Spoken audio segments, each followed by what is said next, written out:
welcome back to the Gnostic Informant, and you are about to attain true gnosis.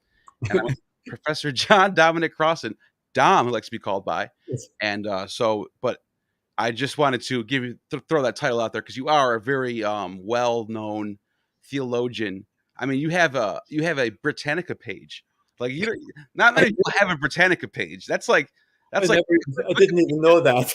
Yeah, Wikipedia's down here. Britannica, you're the real deal. So I just wanted to. Oh dear. But yeah, thanks for coming on. I really appreciate your time, guys. The links in the description for his books. Render unto Caesar, and this is the latest one. But he's got a whole ton of books. Check out the titles. Check out the info. See which one you like. This one right here is amazing. Derek had a conversation about it as well on his channel, Myth Vision. So just take a look and do some shopping, or get a gift for somebody else if you think someone else would like it. So today we're going to talk about Quebec. Well, we're going to be all over the place today. We're going to work the chat. There's a chat. If you guys want to ask questions in the super chat, feel free. We're going to start with Gobekli Tepe though. So you and I were talking through email, and you saw one of my video titles was Gobekli Tepe. Well, if I'm not mistaken, you've been there and you're pretty well informed about this area, and people want to know, where does this fit into the biblical narrative, and is this a debunker of the Old Testament timeline, or does it fit the Old Testament timeline? So yeah, tell us about that. Okay, here's the story. In 2010, Sarah and I were in Shanley Urfa, or they usually just call it Urfa. Shanley Urfa is a kind of a title, Noble Urfa or something like that, for how well they fought in the early 20s. Anyway, we were at Urfa, and we were there because the old name of it was Edessa, in the bend of the Euphrates. We were there for Thomas. This is where you associate the Gospel of Thomas and the Thomas traditions. Quite frankly, in 2010, and I'm not saying this with any pride, we didn't have a clue about Gobekli Tepe. It was half an hour. We were there and we didn't even know about it. That's the simplest way. So immediately we went back in 2012. We stayed at Shanley Urfa and went to visit, spent a whole day there. And by pure coincidence again, that weekend we were staying in the Hilton Garden Inn at Shanley Urfa. And we saw a big advertisement as we walked in for Carl Schmidt, who's the excavator. That Saturday, he was running a whole seminar. So we rearranged our whole schedule real fast, stayed for the seminar. So we got a double whammy of it. Now, we were there before they put the roof on it. They have a protective roof on it now, if you've seen pictures of it. That wasn't on there.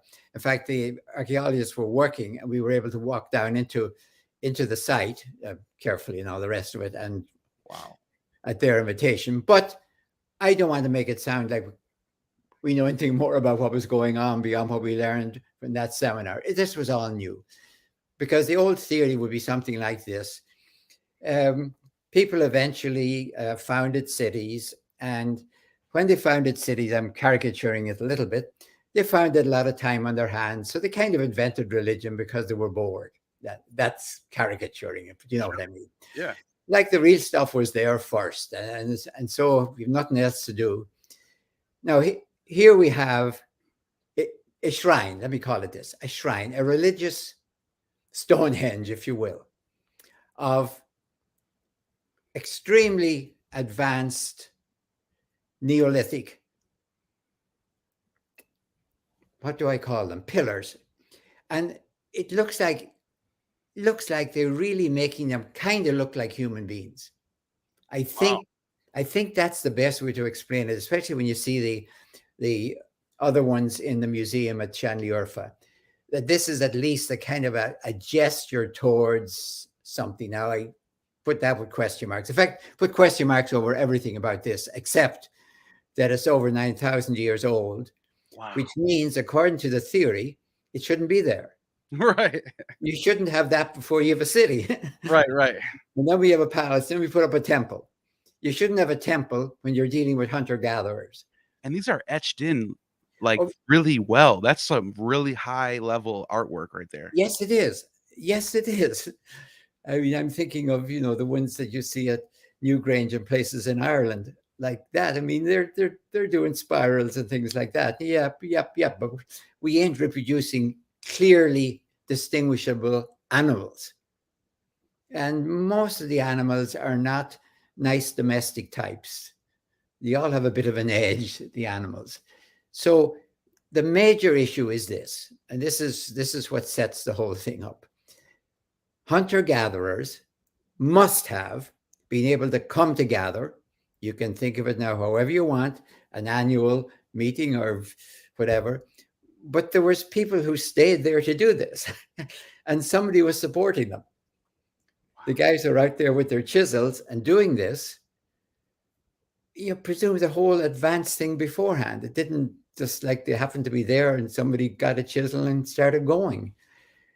You figure there had to be trial and error of this stuff before. So it's almost like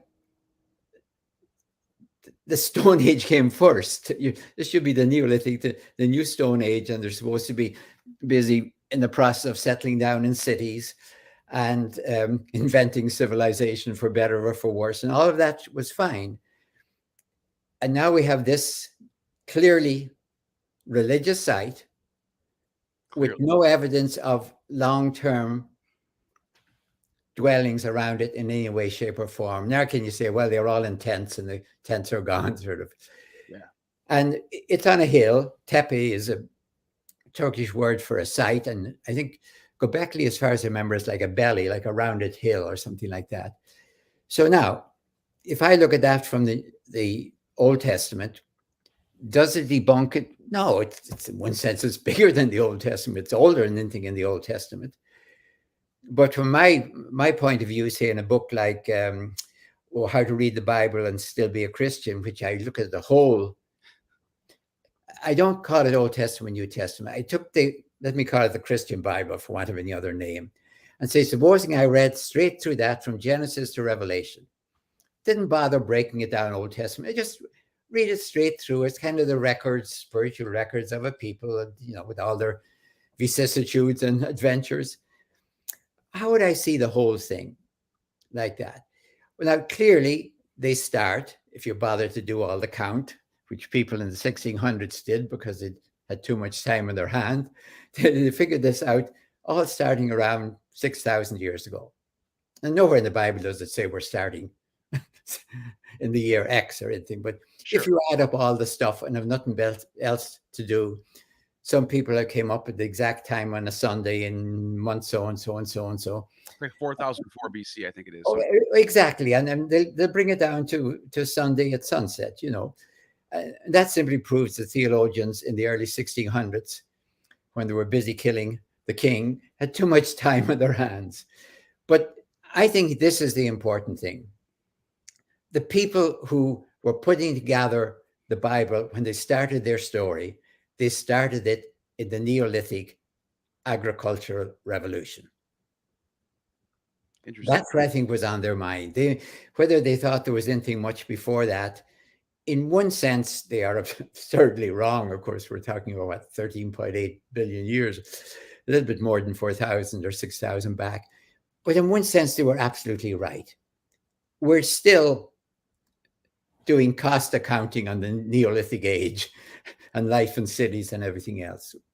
So when I read, for example, chapter 4 of Genesis, the story of Cain and Abel, and the story of escalatory violence, beginning with one fratricide and ending up with Lamech saying, well, if anyone hits me, I'll kill him.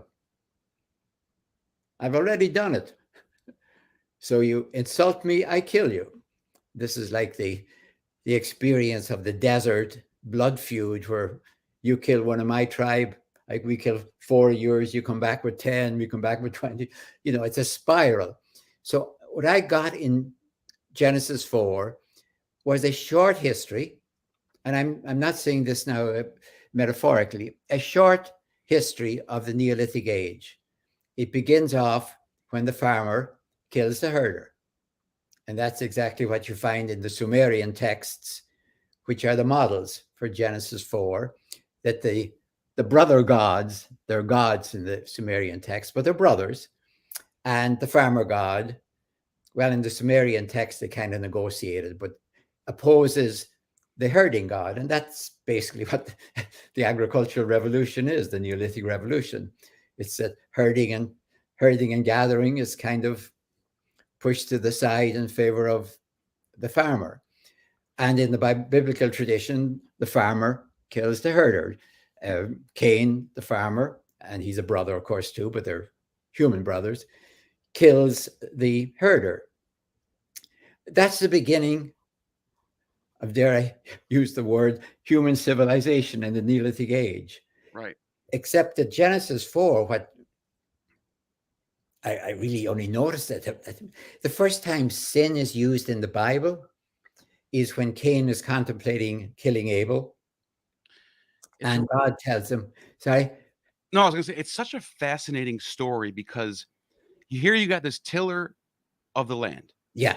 So in our modern view, we're like, okay, this is like a vegetarian type of, he like you would think he'd be peaceful. And then the other guy is offering, he offers sacrifice. Yes. He literally kills animals for his guy. Like, so, and the reason why I bring this up, not to be like, oh, that's so dumb or anything, but like, there's actually Gnostic groups called the Cainites. Yes. And they were looking at this story and they're saying, because they're reading this stuff and they're reading the Septuagint. They're reading it through their Greco-Roman worldview. Okay. And there's Neo-Pythagoreans around, they're vegetarians. And so they're seeing like, oh, that's like the holy way, right? And so they must be, and I'm just speculating here, this is all speculation. They must be reading this and saying, wait a minute, he's the tiller of the land. He's the just one. Yeah. This story got switched somehow. So that's how I'm just speculating on how you get these type of opposing Gnostic groups. Okay, let me stay with that for a second, because they could go even better and go back to Genesis 1:26, where at the end of all creation, including the animals, the other animals besides ourselves, I mean, they're just given grass and stuff to eat. The presumption in Genesis 21 that blood will never be shed on the earth, not even by the animals, of one another, let alone of us or us by them. But I think what happens in the Cain and Abel story is, first of all, Cain is the elder. Abel is the younger. Now, consistently in the Genesis, as you know, God being countercultural always goes for the younger. In a society when the elder, the firstborn son, is the heir apparent. So the reason that when they both offer sacrifice, and as you say, one offers from the land and the other offers the animal, and God prefers the sacrifice of Abel, it's not because God likes sheep, more than cornbread or something like that. It's simply that God always goes for the younger. And that introduces the story. He's jealous then. But that's the first time, as I said, in the Bible, God warns Cain. The metaphor is like you're in your tent and outside there's a feral animal waiting to pounce when you come out. So he says sin is waiting to pounce on you. But then God says, but you can beat it. So this is not some original sin that we just can't do anything about. We're doomed to violence and get used to it. And so, of course, then Cain kills Abel. And the fascinating thing is that God doesn't really do anything to punish him. He says, now you have polluted the earth with your blood. You're off the land, as it were, back into the desert, like back into the primitive desert. And God warns that, if anyone kills you, you're imagining a tribe, of course, your tribe will kill more of them, all the way down to Lamech. So this whole story condenses in one magnificent chapter, honestly, the escalatory violence that accompanies the Neolithic revolution, because we find, population is booming and food is booming, and we do have time to think about killing one another and others. So yeah. I put that all together, and I'm fascinated by the fact that the Bible starts its story. I don't know if it thought there was much before that or not, but it starts its story on the roots of its tradition, which are the Sumerians. Yeah. And you can go right into the Sumerian text now available in English on the web, of course. And they knew And they had to have known that the Sumerian have a king's list that goes back tens of thousands of years. Which the reason why I bring that up is because they're not in they're not. I don't think they, and this is a young Earth creationist should really listen to this. I don't think they were trying to say that the world is 4,000 years or now at the time maybe 1,000 years old, whatever. I think they were purposely starting at a certain date, like you said. And even though they probably knew the world was a lot older, I mean, there's other texts that are lying around. Egypt has a king's list that's going back to like 200,000 BC. Sumerians, same thing. And they know this. This is public. Everyone knows this stuff. Yes. And so, I agree with you. I don't think they purposely were trying to say the world's young. I think the young Earth creationists have it wrong in that department. I think they wanted to say, in effect, our story starts with Genesis 4, as it were. Before that, you come out of the Garden of Eden, and all you've got going for you is knowledge of good and evil. Not just knowledge, by the way, not just gnosis. Knowledge of good and evil is called conscience. That means that all we got going for us as a species, as I read it today, and I think this is right, there's nothing to stop us, as we are doing, of course, messing up our world to make it uninhabitable, except conscience. You really shouldn't do it. Well, if you think about it, this is about to get deep, because the Bible's right about this, because we're the only species that is aware of an imminent death. Other animals are just kind of just on autopilot mode. So you see a squirrel just running up on a tree. They're not thinking about their Aunt Sally's going to pass away next month. Like, they're not thinking about that stuff. They're not even thinking of falling. We have oaks outside our windows, and the squirrels are going. I'm watching them leaping. Yeah, you watch them fall. They never fall. You watch an insect on the ground. Like, you think I'm not going to step on you? Like, what are you, not scared? And it's because we're such high conscious beings that we have all this awareness that sometimes it's a curse, because we have to like worry about stuff. We have to worry about, like, how are we going to have shelter? How are we going to? Animals are just like, oh, I'll go find a ditch somewhere. And we know about evolution. We know about evolution. We didn't know before. We just thought we were kind of here and everything else, and we knew we were conscious, of course, but we only found out about evolution. Yeah, and another thing I was thinking about with the Cain and Abel thing, the Christian theologians, I gotta give them credit, because they really connected the Abel. When Abel gets killed, his blood screams out to God. That's right. And when Jesus is slayed, because Abel offers lambs, Jesus is the lamb, and his blood is the atonement. So it's like there's a crazy connection there. Oh, but yeah. The thing about the New Testament, and this is why I think that it wasn't written by some goat herding peasant. I think there were some intelligent people behind the creation of this thing. Maybe not the Q document. Maybe that was more primitive. But I think as we get to later on, I think there was more. Let me be careful with you. Sure. I grew up in Donegal. I went to high school in Donegal, and all around the Atlantic perimeter of Donegal were people who were illiterate in two languages. They were literate in both Gaelic and English. And believe me, they were not unintelligent people. Right. So I think the ability to read and write. The ability to read and write is a special talent. Yeah. And I would be very careful ever, the mistake we sometimes make when we fight peasants in the jungles of Vietnam, that if they can't read and write, they must be less intelligent than you. No, I don't think that at all. Probably more intelligent on something else. And exactly. The brain's going to balance out. They're smart at something. Like, you have that.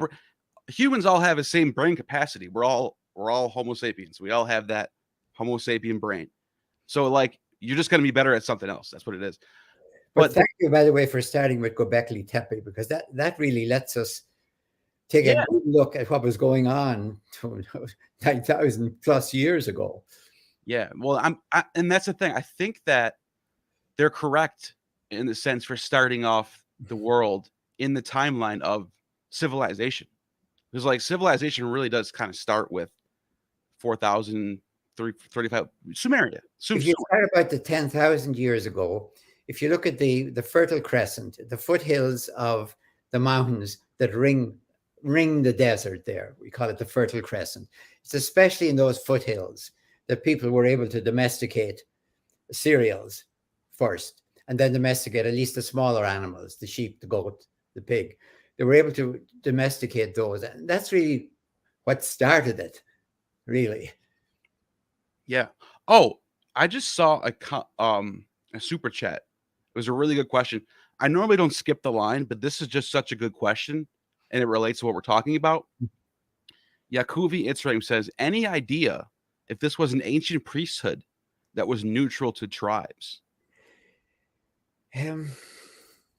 We can't really know, but it's a good question, I think. Yeah, I mean, it's hard to think of any small little tribe, because most tribes, hunting gathering tribes, ain't huge. I don't know, maybe 50 people or something like that. The people who put up these, and there's at least 3 major circles, and I have a feeling there's a lot more.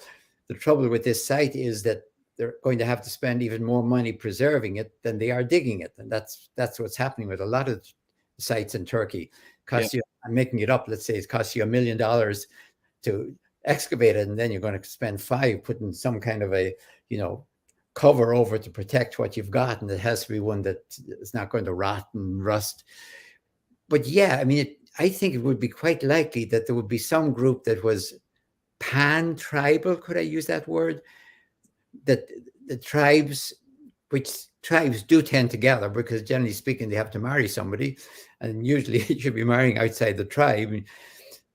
You marry who you fight. It's the ones that you fight with regularly that you marry with every now and then. So yeah, I mean, I think it would make a lot of sense.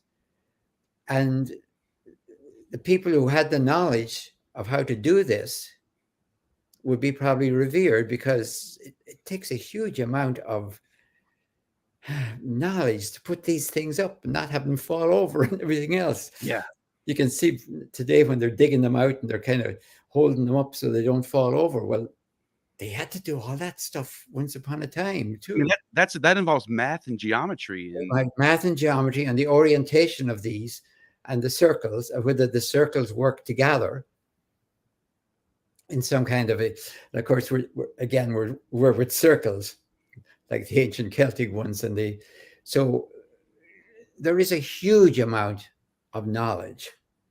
I think if we had just stone today, I don't know how good we do with it.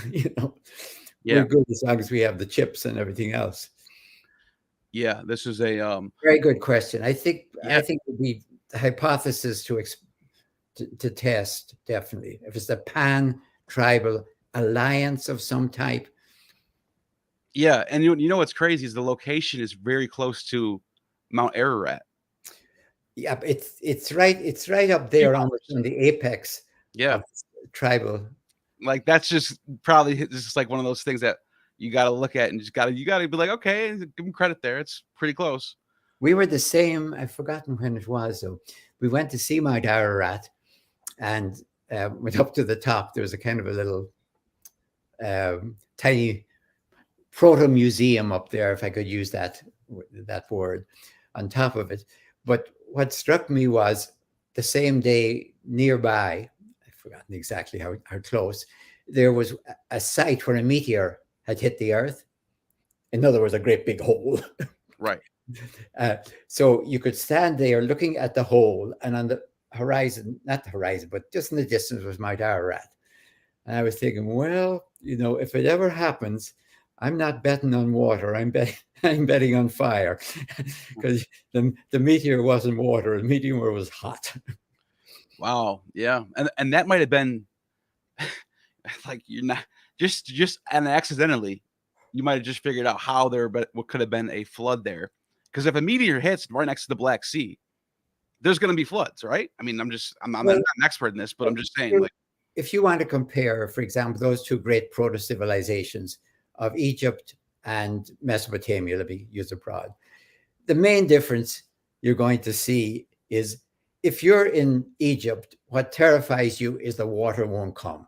The annual flood of the Nile flowing down from the mountains of Abyssinia, the Blue Nile, the White Nile, all the rest. If they come on schedule and don't flood too much. Everything will be magnificent. So you're praying in Egypt, as it were, send the water. Now, go over to Mesopotamia. You're living between two rivers. You don't want more water. No, it's like supposing we had two Mississippis, one coming down, and let's say around St. Louis, they almost touch one another. That would be Babylon. Right. What you're really feeling is, there are two rivers. They flood not at the same pace or everything else. Your worst nightmare is they'll flood your whole Mesopotamia, the middle of the rivers. Right. So I would be surprised. I think if it never existed, I would say there must be stories in Mesopotamia of a great flood. Yeah. Not the little ones that we had last year. And then 10 years ago, there was the bad one. But someday the whole thing, and then you could stand up on, as it were, the roof of your little house, and as far as the eye could see, because it's flat as anything. Yeah, I was just going to jump. I just threw this on the screen because we already started talking about it. And the first super chat was, did Noah's flood happen? So no. What we really have to take very seriously is to read the Sumerian prototypes. Now, this has been done very often by people that want to bunk the Bible and say, see, they just copied this. This is just plagiarism from Sumerian, Assyrian, Mesopotamian sources. They'd all be in court today for plagiarism. Let me ask you, though, what happened was the people who were trying to put together the backstory of the Bible, as it were, the backstory, they had all of this stuff from Sumeria. They had heard of a great flood. Now, we have today the texts of the Sumerian floods and its derivatives. And the fascinating thing is there's a good God and a bad God. And the bad God's kind of annoyed with all this noise human beings are making. So he decides to eliminate them all. And the good God decides that's not nice. So the good God tells Utnapishtim is his name. And I love what he says to him. Here's the principle. Forget possessions, save life. Forget possessions, save life. I would be very happy to have that written as a slogan of our country. Forget possessions, save life. When you're up against it, save life above all else. So he makes his ark, as you know, and he saves the whole human species and all the rest of it. And not the human species, but examples of everything. You know the story. Now, here we have sages of Israel, Hebrew sages. This is the story. They've no reason, like you and I have, to be supercilious and say, did that really happen? No, these are sacred ancient myths that they're trying to pass on to a new language, to a new nation, and it's going to polemicize whatever it wants to polemicize, but it's going to make it. They're not copying. They're holding these myths sacred. Well, watch the changes. Here's what I'm saying, because you have them and you can compare them, and the major difference. It's these are in the priestly source I'm talking about. The major difference between the Sumerian, if you will, that comes down to us, and the biblical is the reason for the flood. Now, the biblical one can't think there's a God up there who can't sleep because we're making noise. That sounds silly. So the reason for it, it's not a very good one, is God says, you people are violent, so I'm going to wipe you out. Now, any kid would say, wait a minute, if it's wrong for us to be violent, why is it right for God to wipe out the whole human race, except maybe the sharks, I guess, because they're just swimming around having fun. But generally speaking, God is wiping out everyone else. This is Genesis chapter 6, because we're violent. So at the end of the story, when they retell the Sumerian bit, at the end, for all practical purposes, and it's the only time in the Bible, God simply says, I blew that one. My bad. Because God says, okay, I'll never do that again.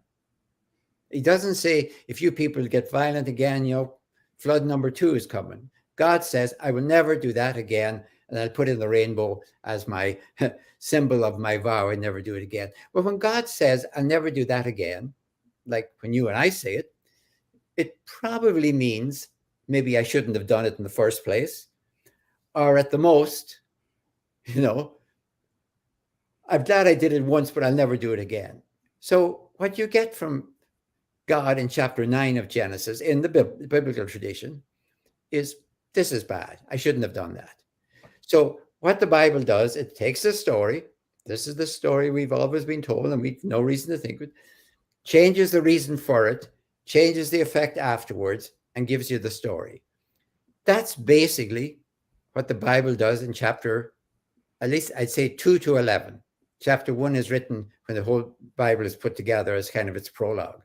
So I have absolute respect for the first 11 chapters of the Bible, mostly because I've read all the other stuff they had there and tried to imagine them starting their backstory. They're not going to start with Abraham. The new Abraham didn't start everything. But how do we explain it? And what they're doing is taking the traditions that they have, but rewriting them to make their points. Right. They're personalizing it. And it's funny because the Greeks do the same thing. You got Deucalion, and Zeus is going to flood Atlantis and I guess the world. I don't know. Atlantis, the world. I can't really tell. But Deucalion gets a note from Prometheus, the good god. Prometheus is like, hey, if you want to survive this flood, you better make a chest. And you and your wife. In this myth, there's no animals. It's just him and his wife. But you can see there's the bad god who floods the world and the good god who tells the prophet or whatever what to do to survive. Well, this is why I'm not surprised that the Gnostics came up with this good God and bad God thing. Jesus being the good God, the Old Testament God being the bad God thing.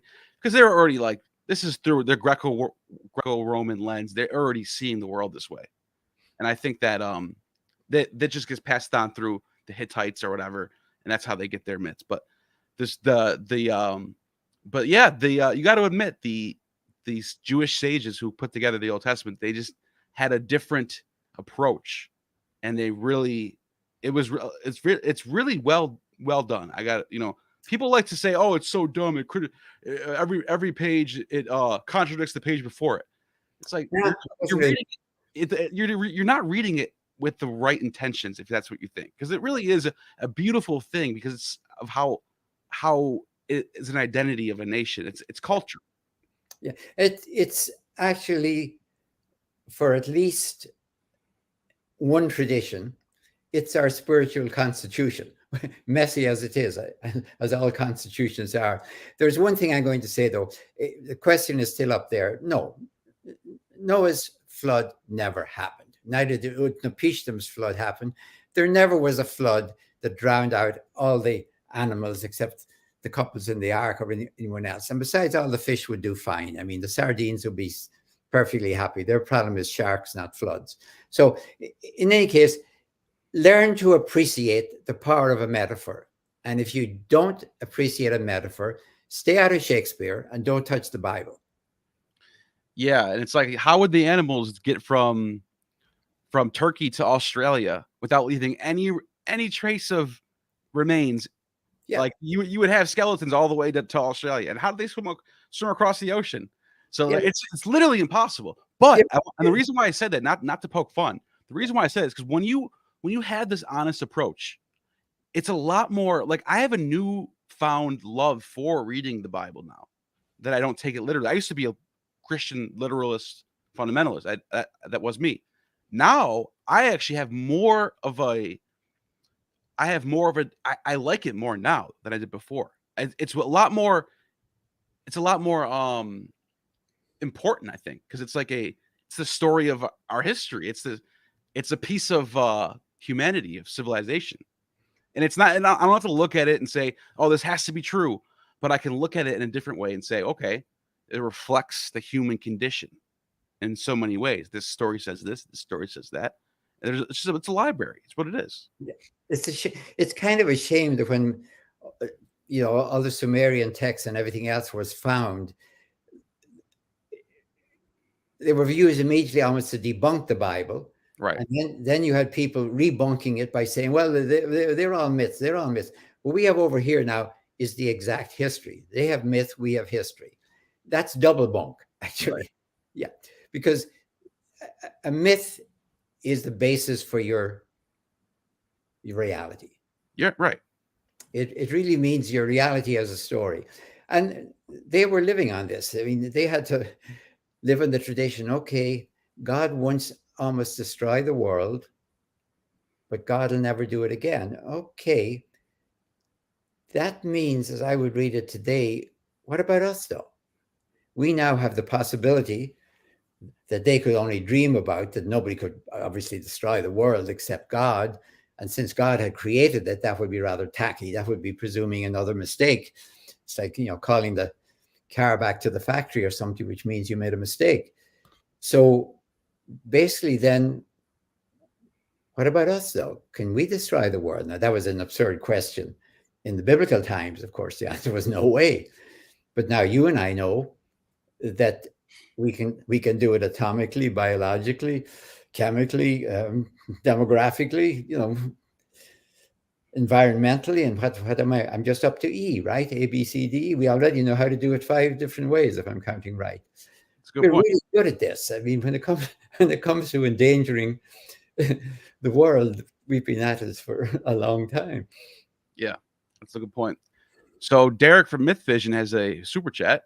Thank you, Derek. Everybody, if you haven't heard already, if you live under a rock, Myth Vision podcast is the spot. Go and subscribe.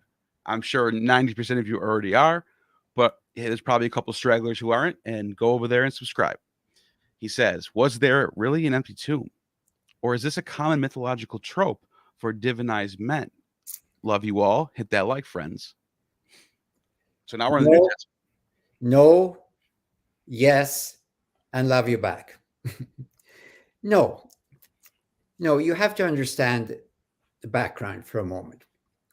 I mean, if somebody picks up this story and has nothing to do with the matrix or where it comes from, it simply says there's an empty tomb and there's an empty tomb. Now, can we go back to the 1st century? Forget Jesus for a moment. He doesn't exist yet. In the 1st century, let's say the year 0, they used to call it the Y0K problem, I guess. The Y0K problem, the year 0, as it were. There were 2 ways of explaining the exaltation of a very, very important person who had done something of extraordinary value for the human race. 2 different ways. 2 different ways of exaltation or vindication. And they're really different. They are profoundly different. One is called assumption or ascension. Greek word is apotheosis. Divinatio, you've almost used it there in your question. That was individual. For example, somebody like Romulus, who had founded Rome, let us say, was taken up among the gods when he died. And there was a little question there whether he had been assassinated and taken up, or simply died and taken up, or simply was taken up. So also for Moses, by the way. This is not in the Bible, of course, but it's in Josephus and Philo, founder of the Hebrew religion, taken up to God. So that's called ascension. It is absolutely individual. We've no records of a whole family or a whole tribe. Now, let me use another word. Not apotheosis or ascension, but anastasis or resurrection. Now, let it reverberate for a minute. We're quite used to saying, resurrection of Jesus means he came out of the tomb and said, hi, I'm back. And if you were there with a camera, you'd have got him and all the rest of it. Wait a minute. That's an ascension. Resurrection is not a commonly accepted concept in the 1st century, even among Jews. Ascension, it was taken for granted by the Greeks, by the Romans, by the Jews, that this is a possibility. You could be taken up to the gods or taken up to God, like Elijah, very holy person or very powerful general could be taken up among the gods. What you call a divinized man. There weren't too many divinized women. There was a few of them, but the men were doing most of the divinization. Now, what was resurrection? Forget Jesus. He doesn't exist yet. Right. If you use that term in the 1st century, what did people think you were talking about? It is a sectarian Jewish term used only by the Pharisees at that time, at least. Interesting. The Sadducees were quite happy with the world the way it was. Thank you very much. Everything is fine. And besides, we don't find this in the Bible, so we don't believe it. The Pharisees insisted on this. And here's what's crucial about them. This world is a just place. Now, wait a minute. I don't. What about the Assyrians, Babylonians, Medes, Persians, Greeks, and Romans? Where's the justice? The Pharisaic thing is, at the end of time, there's going to be now 3 things: a general resurrection, the whole human race is going to be brought back to life, every single individual. And then there's going to be a general judgment. And then there's going to be, in effect, heaven or hell. So the world is a just place because at the end, this is a sectarian Pharisaic belief that Paul would have had, for example. At the end, God's going to clean up the mess of the world by establishing the whole human race to see the justice of God and then the general judgment. Now, resurrection is a shorthand term for that Trinitarian phenomenon of resurrection, judgment, sanctions, heaven and hell.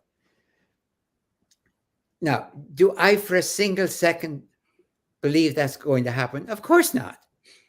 I mean, people, I'm sure, even talking to the Pharisees, well, remember that joke they hit Jesus with, well, what about a woman who's had 7 husbands? Ha, ha, ha, ha, ha. Comes the resurrection. She must be very busy, right? To have 7 husbands. I mean, people can do the same thing. You mean if somebody has been eaten alive, what about cannibals? You know, what I take with deadly seriousness is not that, but that whether there is justice in the world or not. I do. And I'm absolutely, I don't mean there's creepy little things we know. I simply mean that we're talking about the human species.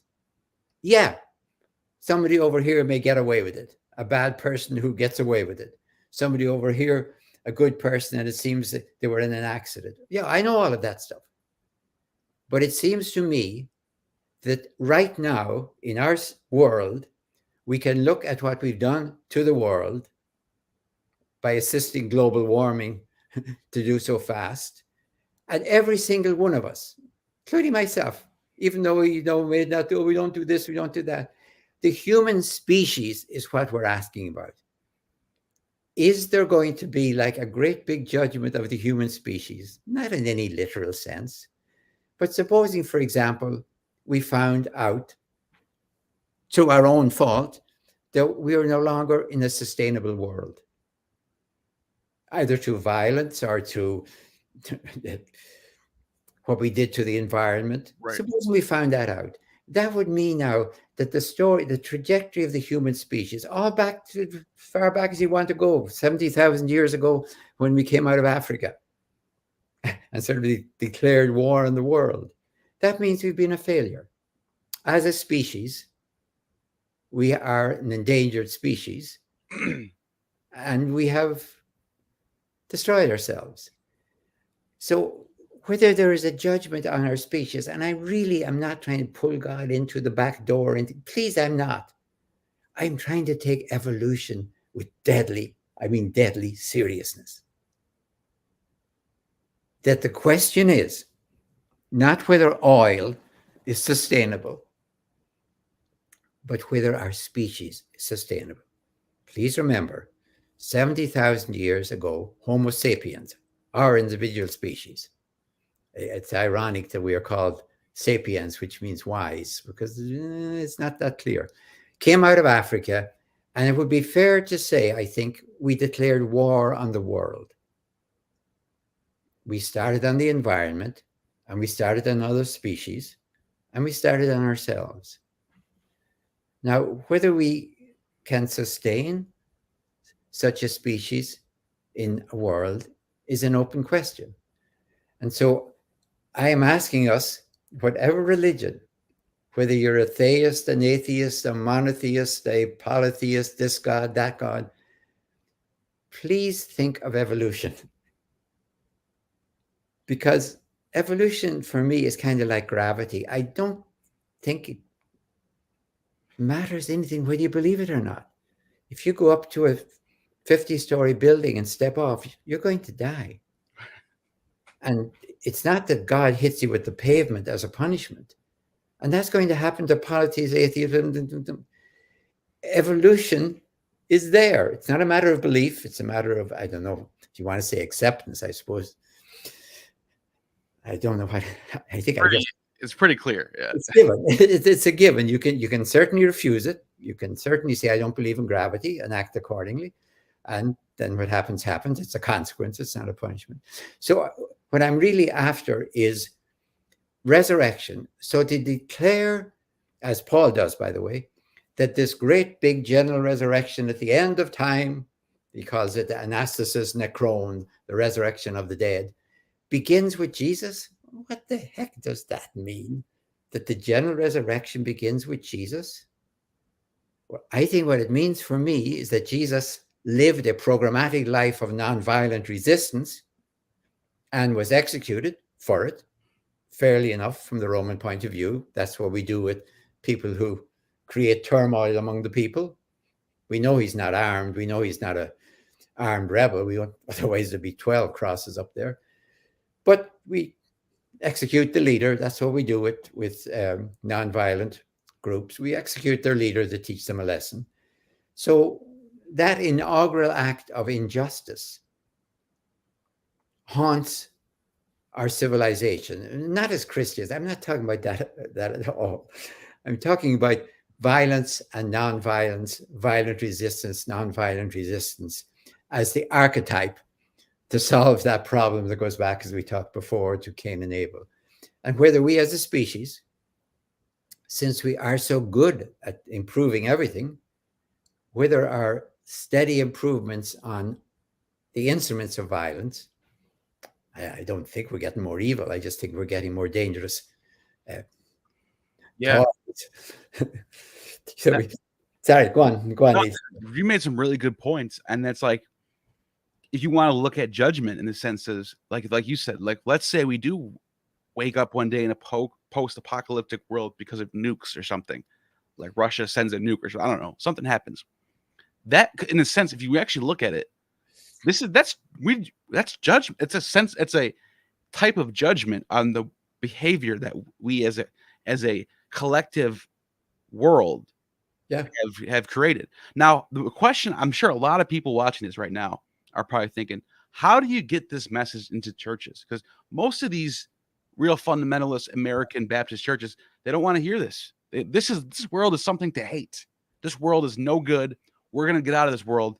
And who cares about climate change? Who cares about all that? Well, how do you maneuver? How do you get this to be more mainstream? Well, I'd start with a very simple one. Do you or do you not accept the statement, God so loved the world? Let's start with your favorite one. I did just stop for a moment. I'm not bracketing out. I really am not bracketing out the sun. The reason why I laughed is because when I was leaving my church, one of my friends that I was like my best friend, basically from the church, we had a big back and forth for months discussing me and what I'm doing and why I'm leaving. So we're debating the Bible. We're debating like all this stuff. And I said that to him. I go, I was like, you think the world is something to hate, but what about this verse right here? Yeah. God loved the world. So that's why when you said that just now, I was like, oh man, this is awesome. All right, but I don't mean to cut you off, but I just wanted to throw that in there. I mean, you're quite, it's the obvious one. There's a local pastor, nothing against him, and he advertises on the cinema. Remember cinema? The thing we used to go to once upon a time. He advertises and he says, God so loves you. Now, wait a minute. You could say God loves me, but he mightn't love you or them or the world. It could just be, we're just here in this kind of dump. If you begin with the world, of course it includes us. You can't say God loves the world, but he doesn't care about people. That's absurd. The world includes them. So if you start there with a big picture, then it certainly includes all the small pictures. But if you start with the small picture, you can forget about the big one. So I would start there. And then if you want to go back to Genesis chapter 1, I mentioned this before. Let me underline it. As I understand it, after the exile, when the Persians told the Jews in Babylonian exile, go home, we're funding you to go back home, to set up your country, fix up your city, and get your law back. The Persians kind of invented the martial aid before times. The Persian idea was, we don't want to hit you every springtime and loot you. We're going to send you home, set you up, and tax you. It was much smarter than the Babylonians who kind of, they would take taxes too. But so the Persians sent them back. Now, they're putting together their Bible, as it were, their sacred traditions. And that's what we were talking about before, about the proto-stories and everything else. But Genesis 1, it's actually Genesis 1 to 248, but we call it the first creation story, was created, if you want to put a date on it, in the 500s, to be the prologue of the Bible. It wasn't written first, in other words. God said it was good. Yeah. So they're drum beating in that. And watch a couple of things. At the end of that, humanity, and it's very careful to say male and female, because they're trying to probably cool a bit of the overbearing male stuff that's got them into all the trouble they got them into in any case, male and female. So you think, that's deliberate to say that, because you might take it for granted, except you don't need. We're made in the image and likeness of God. Then immediately that's explained as we're put in charge of the world, like God's ambassadors, or stewards might be a better word. We're put in charge of the world. And in case you think, well, what does that mean? The very next thing is the Sabbath. And the Sabbath in the Bible means, basically, that's what it says. It says everyone has to get a rest. You know, if you have slave laborers, you have to feed them. Otherwise, they'll die. But you don't have to give them any rest. So the insistence on the Sabbath day is not so everyone goes off to the temple or the synagogue or whatever. It says quite clear in Exodus and Deuteronomy, so that your sons and your daughter, your male and female slave, your ass and your ox, even the draft bill beasts get a day off. So the rhythm of history, now we have calendars and watches and all that stuff. How did they know a week? Well, they knew a week because of the Sabbath. And how did they know a Sabbath year? Well, the Sabbath year every 7th years. So, and then Sabbath Jubilee every 50th year. So they've structured time to the beat of justice, fairness, and distribution. Everyone needs rest. Everyone needs a land, for example, freedom for slaves. All the stuff that's in the Sabbath tradition is set up from that opening in the Bible. And what's fascinating about, for me at least, in that first chapter, as distinct, say, from the last chapter in the Torah, say Deuteronomy 28, there's nothing about punishment.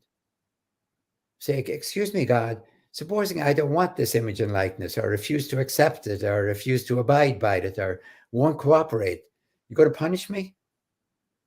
It's not even mentioned. Not even mentioned there, because there's consequences, not punishments. If we're made in the image and likeness of God, according to the Bible, and we don't act accordingly, we'd be punished? No, it's self-destructive. It's like, as I said, go back to my 50 stories and think you're a bird and see what happens. Yeah. So we have the opening vision of the Bible in Genesis 1 kind of mitigates or almost contradicts the closing of the Torah, the first 5 books, which is in Deuteronomy, all about punishments. Do this, you get punished. Do this, you get rewarded. That's all about it. So the Bible is able to think about itself and rewrite in retrospect. Sure. Makes sense. That was a really good answer and good question, by the way, but I appreciate that. Kesha White, thank you for the super chat, says, when was the Old Testament written? Please think, Kesha, as not written at one time, but written over a whole period of time.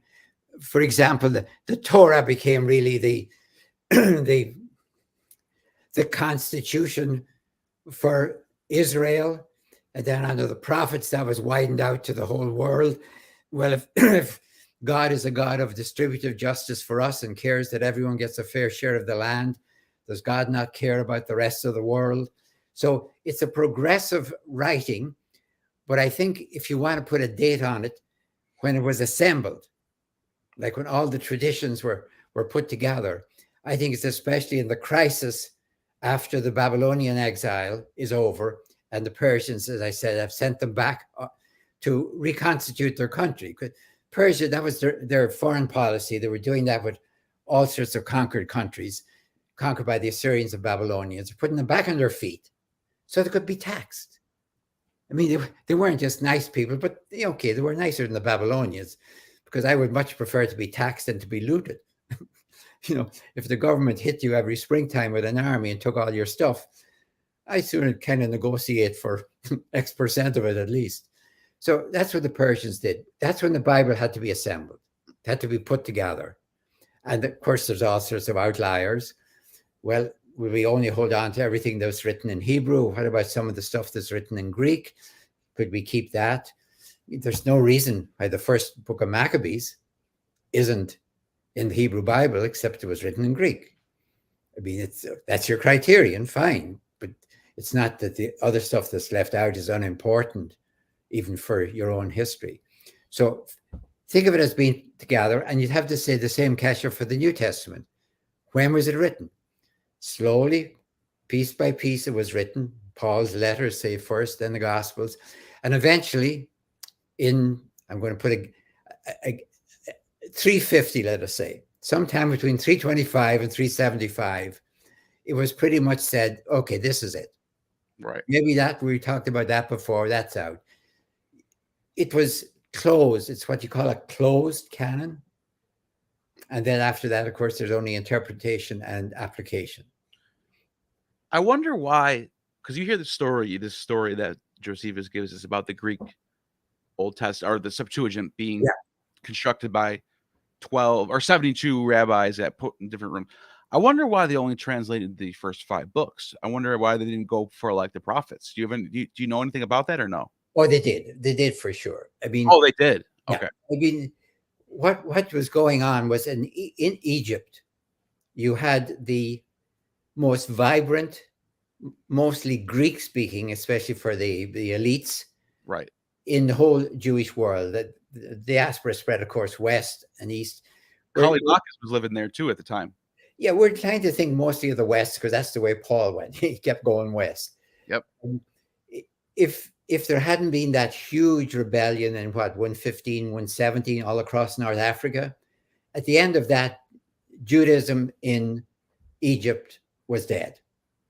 It had always been getting more stronger and be creating a little problem between the native Egyptians and should the Jews be citizens of Alexandria and things like that. But those are problems you have when you're getting powerful, not problems when you're weak. You don't argue about your citizenship when you're just trying to survive. So we don't have a clue what might have happened if, how would I put this? If the core of wisdom, study, and everything had stayed in Alexandria with Judaism. Because after the Great War of 66 to 74, when the homeland was absolutely destroyed, it could have gone to Babylon, of course, Jews there, or could have gone to Egypt. And that library in Alexandria, that was just... Alexandria, for example. And that would have changed everything. Yeah. It's kind of good every now and then to do a contra-cultural imagination. It's like if Antony and Cleopatra had won the Battle of Actium in September of 31, 2nd of September in 1931. Supposing they had won. And they should have. It'd be a different Roman Empire. They should have. That would have mean Cleopatra, they could have maybe shifted the capital to Alexandria. Right. And what would that have done with Christianity and everything else in Jewish homeland? So it's very good, even though obviously nobody can really answer it, what would have happened. But rather than thinking, well, it was inevitable, Octavian had to win the Battle of Actium. I think anyone who was betting would have bet on Antony with the power of Cleopatra behind him. Yeah, what a story that is too. And then I was just talking to James Tabor about this, how Antigonus gets crucified by Mark Antony. Yeah. It's a pretty wild time. It was a crazy time for the world. Like, it was a shifting time. Augustus was like the luckiest person to ever live. Like he just inherits the name of Julius Caesar, and then he just wins and wins and wins, and it keeps winning until the day he dies, and just has a most successful life in world history, probably. But like, what makes you wonder, you know? He was. Anthony should have figured out one thing, though, that whoever in the wars, the civil wars, which had been going on for 20 years, he was in the third round of the civil wars. The first one was what? Let me think. It would have been Julius Caesar against Pompey. The second round would have been Julius Caesar's assassins, Brutus and Cassius, against Philippi, Anthony and Octavian. They should have noticed that whoever flees Italy to Greece always loses. Yeah, it's true. And they should have thought of that. Wait a minute now, I'm going to fight in Axiom. That's in Greece. Crassus lost. They always lost in anyway. But it's good to know that things could have been different.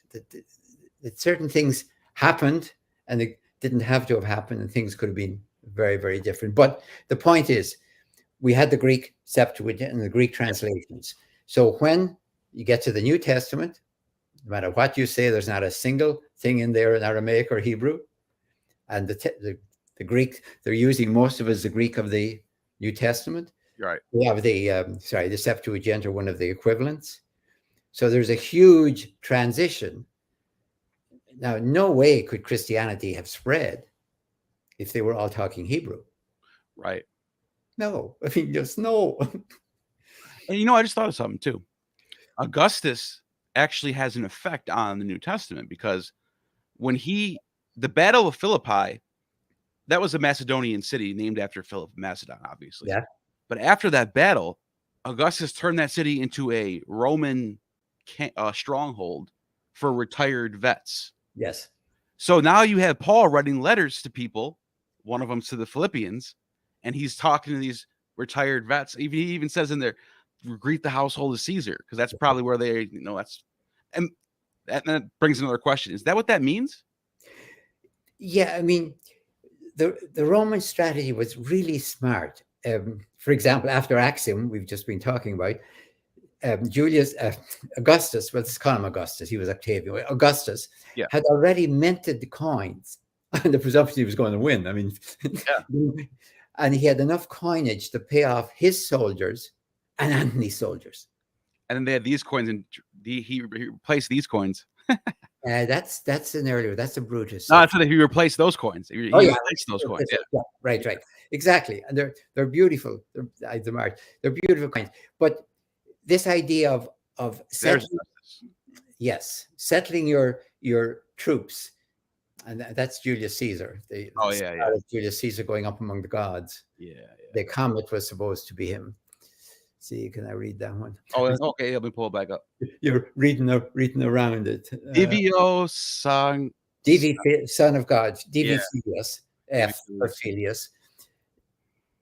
Divi Saint. Og. O-G-S. Og. Oh, Divi Augusto. Divi Augusto. Yeah. It's hard to read sideways like that. Oh yeah, I know. They're driving me crazy sometimes, trying to use a microscope to read them upside down or spin them. No, but it's very important that they did put in many, many places in the West and the East. When your troops had under 20 years, they're settled down, and of course they were very much pro-Roman, but they could come from all over the world. That was the interesting thing. You could find, troops from Gaul over there, and so somebody like Paul is very much conscious of this Roman world.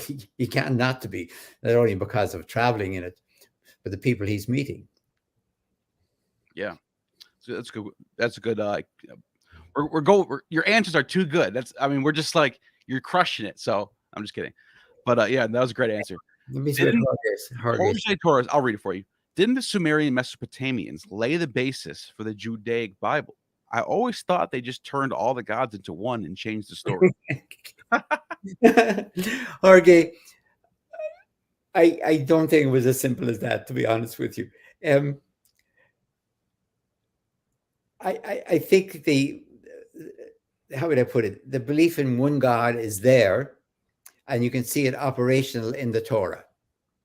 Now, even in the laws of the Torah, of course, they have their own traditions.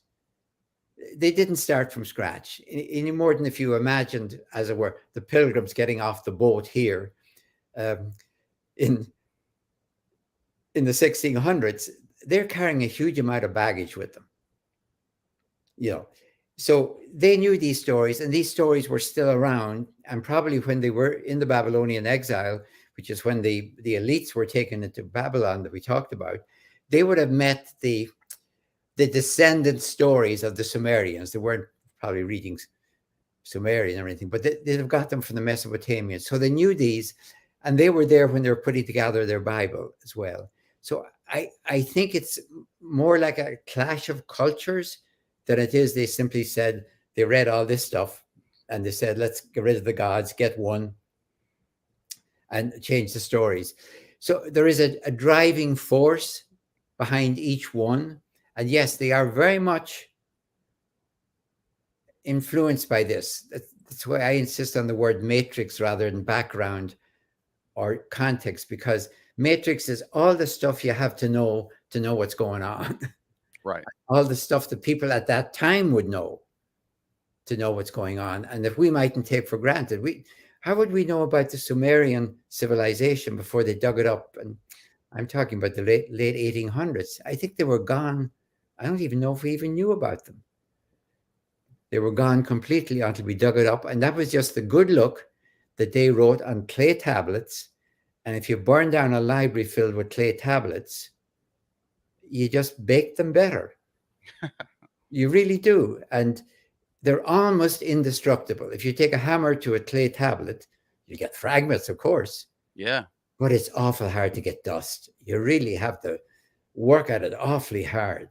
So if you get fragments, even you can put them back together again. Now, if they had manuscripts, you could kiss them all goodbye. Right. Burn down the palace and there's nothing left. So it's just the look of the game that they had clay tablets. Yeah, I've seen those things get shiny sometimes when you polish them right. Those things, they look quite lovely. Yeah. Cindy Lamakia, thank you for the super chat. What do you think Shem, Japheth, and Ham mean? Oh dear, I don't think about it very much, Cindy, to be honest with you. I think they're just trying to organize the world, and I don't. Maybe languages. Yeah, I mean, because you have the Hittites up in the north, you have the Babylonians in the east, and then you have Egypt. So maybe they're just like dividing it up that way. I mean, without really answering your question, because I don't think I know how to answer it really in a meaningful way.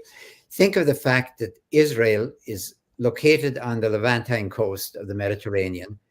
It's kind of like the linchpin between Turkey, which is the Hittites up to the northwest, Mesopotamia to the northeast, Egypt to the south.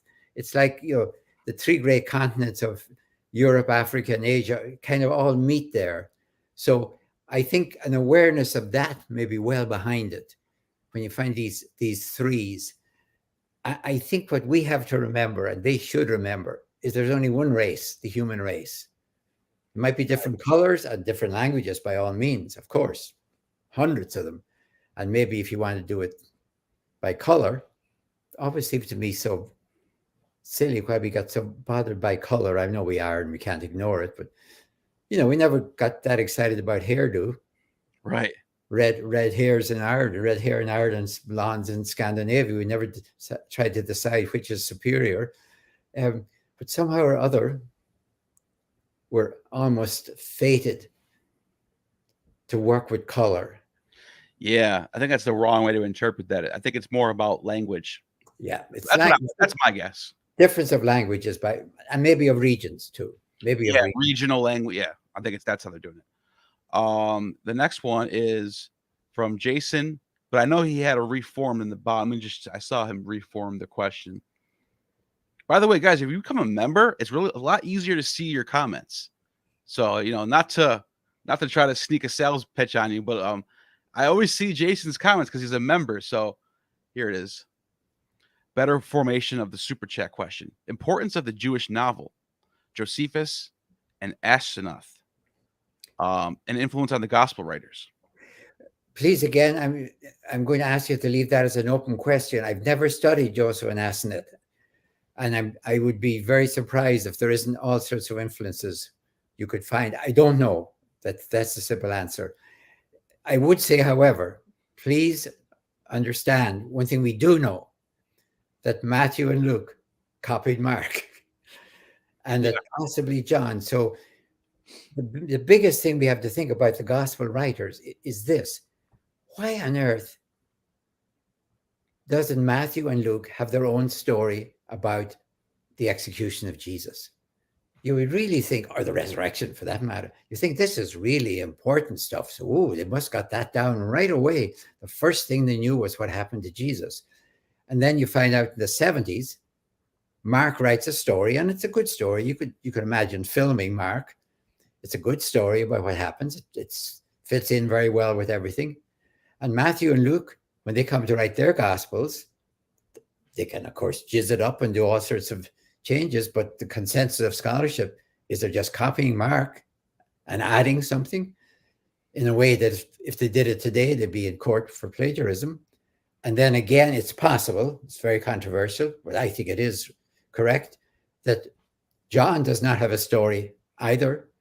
He has Matthew, Mark, and Luke, and he's just writing a story in which Jesus is kind of in charge of his own crucifixion, and he dies when he's good and ready. So I think it's an extraordinary thing when you look at those gospel writers, is not that they're following models from the Jewish novel or the Greek novel, all of which, of course, is influencing them, but they're copying from one another. Isn't there anyone there who's another story? Right.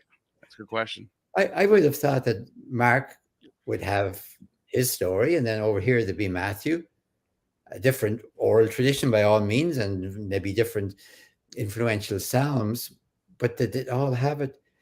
The amount of copying, or to use a polite term, tradition, is really striking. Yeah, that's a fact. And requires a big answer in itself.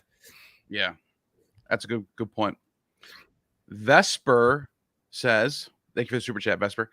Mr. Crossan, what are your thoughts on Jesus primarily being a literary creation of Josephus, the Roman aristocratic Piso family? No. No, really. I mean, I know Josephus very, very well.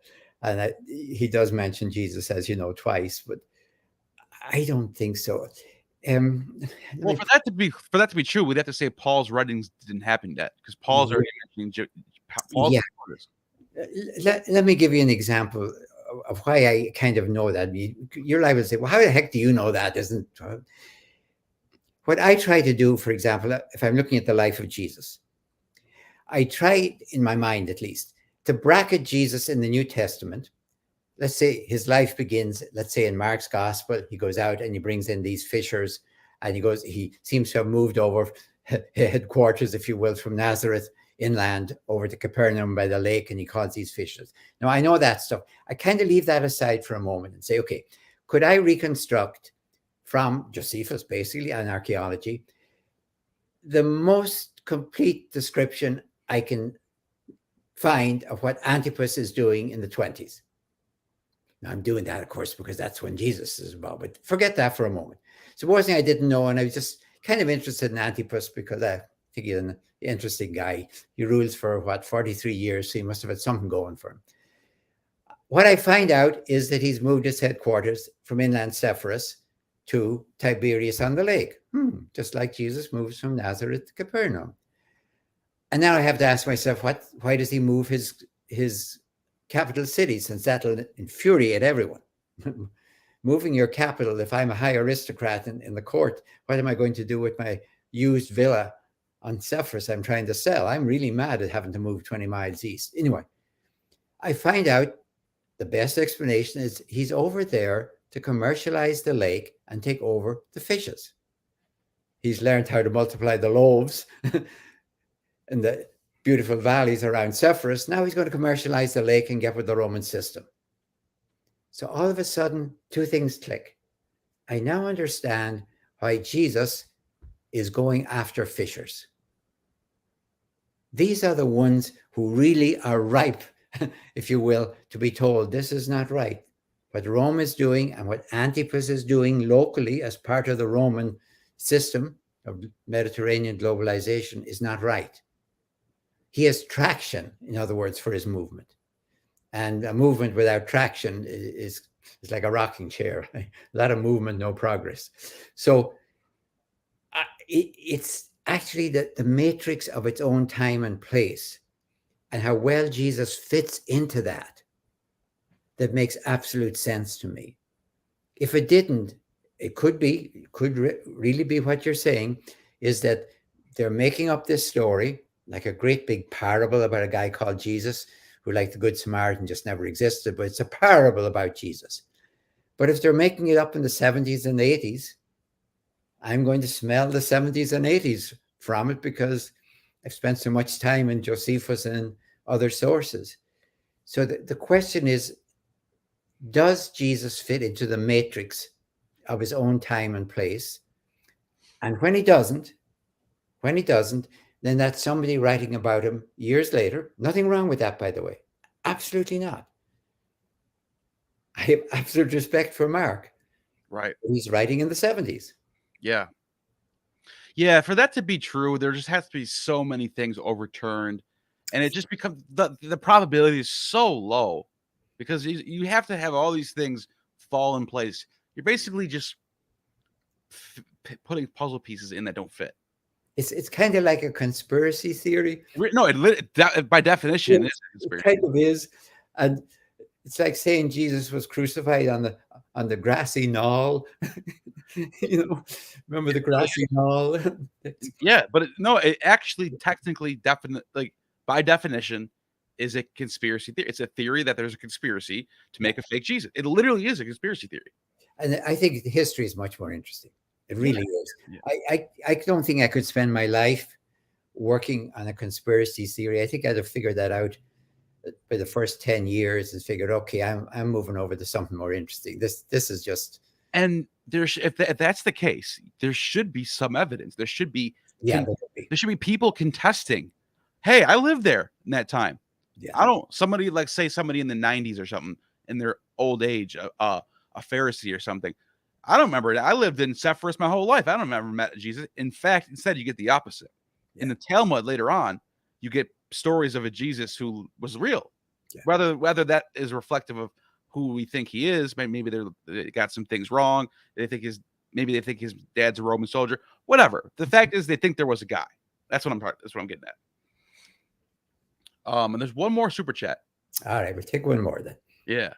Kemal says, can you make a debunked video of the Rabbi Mizrahi Torah and Science video, Rabbi Zitron Divinity series on YouTube? Thanks. I have no idea what that is. I have to admit, Kemal, is that the name? Yeah. I have no idea even what that means. Mizrahi Torah. I appreciate the super chat, though. I really do. Sorry, I just don't know what it means. I'll take a look at it, but I'm not really I don't really like to do debunking other people's stuff unless it's like, I don't know. I don't usually do stuff like that, but I don't even know what it is though, so I couldn't even. I don't know. But thank you for the super chat. I appreciate that. You were really helping me, helping my channel a lot by sending those. But yeah, so we talked about a lot of stuff in this discussion. Covered a lot of grounds. We started off with the Gobekli Tepe, and I think your approach to Christianity is just it's great. Like, I really think that it's like something that people should hear more. And is there anything you want to say before we close out? No, I suppose, my whole life has been dictated in a way by the fact that I went to a classical boarding school in Ireland, and that was simply not an elite school. I was in Donegal, in the poorest part of Ireland, in 1945, 1950. Little local villages, couldn't have their own high school. Come on, we were crossroads. And so you had a central boarding school and everyone went there. It's no big deal. But they were classical because the receding tide of the British Empire was just going, and they had left their education system behind. Thank you very much. So I had 5 years of Greek and 5 years of Latin. And that dictated the fact that I was used to all of this stuff before I ever ran into the New Testament. So when I ran into the New Testament, it wasn't like, oh, this weird literal stuff. It was just, okay, you know, it's all right. Like, I read Caesar's Gallic Wars in Latin when I was 11. Wow. And you know, we took that with a fair grain of salt too. We knew it was Caesar writing about it. Yeah. We used to make a joke that the opening line of Caesar's Gallic War is Omnis Gallia and tres partes divisa est. All of Gaul is divided into 3 regions. So students, we used to translate that, not to the teacher, but joking outside class, that Caesar divided every Gaul he met into 3 parts, which was just about right. So I came from that background. Yeah. And that was important before I ever got the New Testament. I didn't think of it as something that came down from heaven and had, I read it with great respect. I did, and great care, but it was part of a world that I was already used to. So in one sense, I was spared when I came to this country. The literalism that I might have had if I'd grown up in evangelical Christianity rather than Roman Catholicism in Ireland. So I was spared a lot of things. I just wasn't there. Yeah, wow, that's impressive that you were reading Latin, Julius Caesar's Gallic War at 11. Okay, let me tell you, you know, none of this impressed me, understand, at the time. This was just some stupid thing that we had to do in school. Yeah. We were doing it in Gaelic. My generation was like the first generation with the British gone. They were gone in the 20s, really. And they were trying to make us speak Gaelic. They wanted us to do it when we were playing games and football. Now, speak Gaelic. We didn't. But all the courses except English were in Gaelic, Irish. So when I look back now and try and imagine that I was thinking in English, reading Greek or Latin, and translating it into Gaelic, and then playing the teacher because he couldn't blame us for not knowing Gaelic. So you could hedge whether, oh, I really know what the Greek and Latin is, but I just can't get the Irish word for it. I just can't get the Gaelic. So we all used to play a game with the teacher. He couldn't tell whether we didn't know, we hadn't done our homework, and we just couldn't get the Irish word for it because we weren't supposed to use the English word. So I went through all of that between 11 and 16, the 5 years in boarding school. And I look back on it now and it awes me, honestly, Neil. I couldn't do anything like that today. Wow.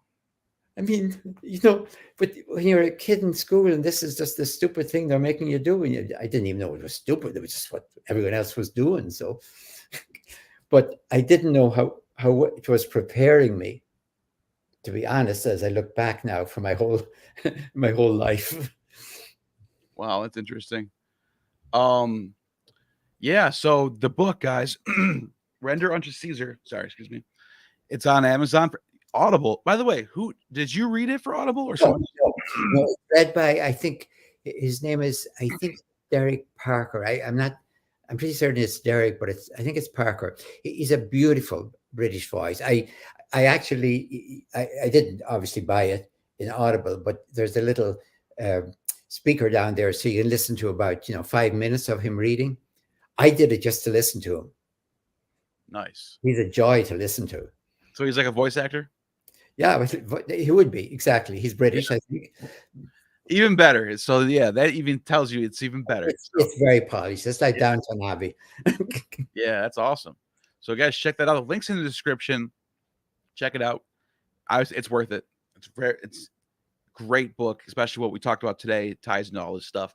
And yeah, that'll be it for now. And I really appreciate your time. And we'll definitely do this again soon. And yeah, I mean, I could have this discussion for hours, but thank you, Neil. This has been a lovely discussion. And thank you all the people who sent in the super chat questions. Thank you very much. And good evening if you're in the same time zone as I am. And you have just attained true gnosis.